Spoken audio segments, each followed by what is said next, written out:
మంచి బంధువులు ఉంటే జీవితంలో భయం ఉండదు. మంచి స్నేహితులు ఉంటే అసలు జీవితం అంటేనే భయం ఉండదు. మోసం చేసి గెలవడం కంటే నిజాయితీ వల్ల కలిగిన ఓటమే మేలు.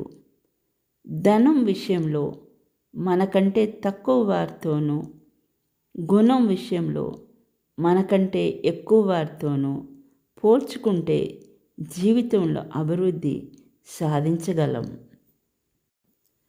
గొప్ప వ్యక్తి అంటే గొప్ప పనులు చేయవలసిన అవసరం లేదు. ఎవరి గురించి చెడుగా మాట్లాడకుండా ఉంటే చాలు. నీ ఆదాయం గురించి ఎవరితోనూ చర్చించవద్దు. నువ్వు మంచి స్థాయిలో ఉంటే అది నీపై ఈర్ష్యకు దారితీస్తుంది. పరిస్థితి బాగోలేకపోతే వాళ్ళ దృష్టిలో చులకనయ్యే అవకాశం ఉండి గెలుపంటే చేరుకున్న గమ్యం కాదు, ఆ గమ్యాన్ని చేరుకునే క్రమంలో ఎదురైన పరిస్థితుల నుంచి నేర్చుకున్న అనుభవం. మనిషి చుట్టూ మంచి చెడు, కష్టం నష్టం, ప్రేమ ద్వేషం అన్నీ ఉంటాయి. దేన్ని వదిలేస్తాము, దేన్ని తీసుకుంటాం అన్నదాన్ని బట్టి మన సంతోషం ఆధారపడి ఉంటుంది.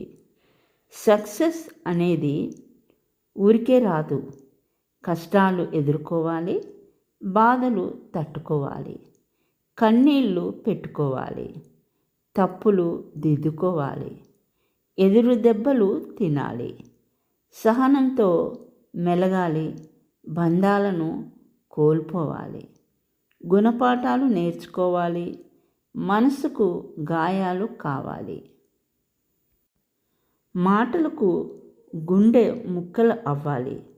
ప్రతి క్షణం నీతో నువ్వు యుద్ధం చేయాలి.